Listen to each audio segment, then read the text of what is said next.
رب اشرح لي صدري ويسر لي أمري واحلل عقدة من لساني يفقهوا قولي ربنا زدنا علما.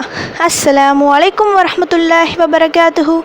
Welcome to கீர் ஜன்னாயம் தஸ்னிமிலர். எப்படி இருக்கீங்க? நல்லா இருக்கீங்களா? அல்ஹம்துலில்லாஹ். வீடியோக்குள்ளே போகிறதுக்கு முன்னாடி நான் லாஸ்ட் வீடியோவில் கேட்ட கொஷினுக்கு ஆன்சர் என்னன்னு பார்க்கலாம். நான் என்ன கொஷின் கேட்டேன்? உரைகளில் சிறந்தது எதுவென்று நபி ஸல்லல்லாஹு அலைஹி வஸல்லம் அவர்கள் கூறினார்கள். இதுக்கான ஆன்சர் அல்லாஹ்வின் வேதமான அல் குர்ஆன். இந்த உலகில் நாம் சிந்தும் ஒவ்வொரு கண்ணீர் துளிக்கும் அல்லாஹ் சுப்ஹானஹு வ தஆலா நம்முடைய பாவங்களை மன்னிக்காமல் இருப்பதில்லை. நம்முடைய ஒவ்வொரு கஷ்டத்திற்கு பின் சந்தோஷமாக ஒரு நற்செய்தியை அல்லாஹ் நிச்சயம் தருவான். வாழ்க்கையை பொறுத்தவரை இன்பம் துன்பம் இந்த இரண்டும் கலந்திருக்க வேண்டும். நமக்கு சோதனைகள் எவ்வளவு கடுமையாக இருக்குமோ அதற்கேற்ப நம்முடைய இந்த உலக வாழ்க்கையும் சிறப்பாக இருக்கும், மறுமையும் சிறப்பாக இருக்கும். வாழ்க்கையில் எந்த கஷ்டமும் வராமல் இருந்தால் நாம் பயப்பட வேண்டும். ஏனென்றால் மொத்தமாக அல்லாஹ் ஒரு நாள் பிடித்து விடுவான். அதை நம்மால் தாங்க முடியாது. கஷ்டங்கள் வரும்போது நிச்சயம் அது நமக்கு சிரமமாக தான் இருக்கும். ஒவ்வொரு நாளும் ஒரு வருடம் போல இருக்கும்.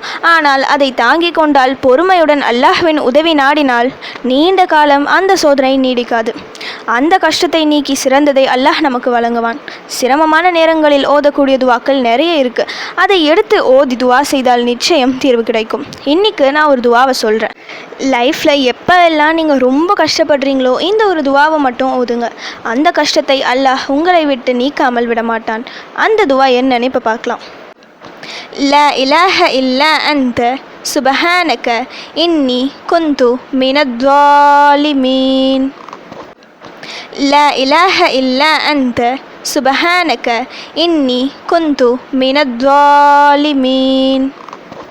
இதோட மீனிங் என்னன்னா, உன்னை தவிர வணக்கத்திற்குரிய நாயன் யாரும் இல்லை, நீ மிகவும் தூய்மையானவன், நிச்சயமாக நான் அநியாயக்காரர்களில் ஒருவனாகிவிட்டேன். 3 இருள்களில் இருந்து வெளிச்சத்திற்கு கொண்டு வந்த துவா இது. யூனுஸ் அலைஹிஸ்ஸலாம் அவர்கள் மீன் வயிற்றினுள் மாட்டிக்கொண்டார்கள். மீன் வயிற்றிற்குள் ஒரு இருட்டு, கடல் இருட்டு ஒரு பக்கம், இன்னொரு பக்கம் இரவின் இருட்டு.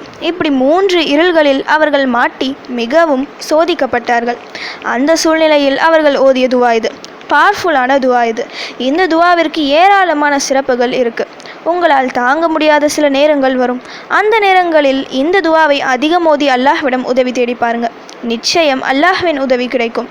இதை ஓதினால் நிச்சயம் ஓதியவரின் துன்பத்தை நான் நீக்குவேன் என அல்லாஹ் சுப்ஹானஹு வ தஆலா வாக்குறுதி அளித்த துவா இது. உங்களால் எவ்வளவு முடியுமோ அத்தனை முறை மனதார நம்பிக்கையுடன் ஓதுங்க. நிச்சயம் உங்கள் கஷ்டம் தீரும். அது மட்டுமல்லாமல் உங்கள் வாழ்க்கையை அல்லாஹ் சுப்ஹானஹு வ தஆலா பல மடங்கு உயர்த்துவான் இன்ஷா அல்லாஹ். ஓகே, இப்போ ஃபைனலி கொஷின் டைம். ஆயிஷா ரலியல்லாஹு அன்ஹா அவர்களின் தாயார் யார்? இதுதான் இன்னைக்கான கொஷின். இதுக்கு உங்களுக்கு ஆன்சர் தெரிஞ்சால் ப்ளீஸ் கமெண்ட் பண்ணுங்கள். அப்படி இல்லைனா ப்ளீஸ் வெயிட் பண்ணுங்கள், நான் நெக்ஸ்ட் வீடியோ போஸ்ட் பண்ணுற வரைக்கும். சுப்ஹான ரப்பிக ரப்பில் இஸ்ஸத்தி அம்மா யசிஃபூன வஸ்ஸலாமு அலல் முர்சலீன் வல்ஹம்துலில்லாஹி ரப்பில் ஆலமீன். அஸ்ஸலாமு அலைக்கும் வரஹ்மத்துல்லாஹி வபரகாத்துஹு.